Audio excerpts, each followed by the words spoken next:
கிறிஸ்தவத்தில் CSA, AG, RC, பெந்தேகாஸ்டல் இந்த மாதிரி நிறைய பிரிவுகளை பார்த்துருப்பீங்க. ஸோ இது எல்லாமே பிரிவுகள் கிடையாது, ஸ்தாபனங்கள். இப்போ நீங்கள் வெளியே பார்த்துருப்பீங்க, சர்ச்சு போகும்போது இது சிஎஸ்சி சர்ச்சு, இது ஆர்சி சர்ச்சுன்னு சொல்லுவாங்க இல்லையா?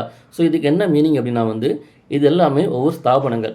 இந்த ஸ்தாபனம் அப்படிங்கிறது தனி நபராகவோ அல்லது குழுக்களாகவோ சேர்ந்து உருவாக்கியிருப்பாங்க. ஸோ எதுக்காக இந்த மாதிரி ஸ்தாபனங்கள் இருக்குது அப்படின்னா இதில் என்ன ஒரு வித்தியாசம்னா ஆராதனை முறைமைகள் தான் கொஞ்சம் வேறு வேறு மாதிரி இருக்கும். இப்போ சிஎஸ்சியில் பார்த்தீங்கன்னா ஆர்டர் ஆஃப் சர்வீஸ் ஒரு மெத்தட் இருக்கும்.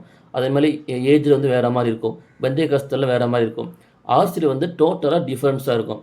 இந்த மாதிரி ஆராதனை பண்ணுற முறைமைகள் தான் வேறையே தவிர இவங்க எல்லாருமே ஆராதிக்கிறது இயேசு கிறிஸ்து மூலமாக தேவனை ஆராதிக்கிறாங்க. ஸோ இது மட்டும் இல்லாமல் தனி ஊழியங்கள் இப்போ இயேசு விடுவிக்கிறார், இயேசு அழைக்கிறார், இந்த மாதிரி நிறைய பெயர்கள் இருக்குது பார்த்தீங்களா? இதுவுமே தனி ஊழியங்கள். இவங்க என்ன பண்ண மாட்டாங்க, இந்த ஸ்தாபனத்துக்குள்ளே வர மாட்டாங்க. அவங்க தனியாக வச்சு என்ன பண்ணுவாங்க, அந்த ஊழியங்களை செய்வாங்க. ஸோ இந்த மாதிரி தனித்தனி பிரிவுகள், தனித்தனி ஸ்தாபனங்கள் இருந்தாலும் இப்போ எல்லாருமே பார்த்தீங்கன்னா இங்கே உள்ளவங்க அங்கே ஏஜில் இருக்கிறவங்க சிஎஸ்சி போவாங்க, சிஎஸ்சியில் இருக்கிற பெந்தேகோஸ்து போவாங்க, எல்லோரும் சேர்ந்து ஏசி விடுவிக்கார் போவாங்க. இந்த மாதிரி மாறி மாறி எங்கேனாலும் போய்க்கலாம், ஓகேவா? அதை பற்றி ஒரு பிரச்சனை கிடையாது. ஏன்னா இவங்க முறைமைகள் தான் வேறே தவிர இவங்க இயேசு கிறிஸ்து மூலமாக தேவனை ஆராதிக்கிறதுனால ஒரு பிரச்சனையும் கிடையாது. ஸோ இந்த வீடியோ பிரச்சனை லைக் பண்ணிக்கோங்க. இது போன்ற கிறிஸ்தவ மார்க்கம் சம்பந்தமான வீடியோக்களுக்கு நம்ம பேஜை ஃபாலோ பண்ணிக்கோங்க. தேங்க்யூ.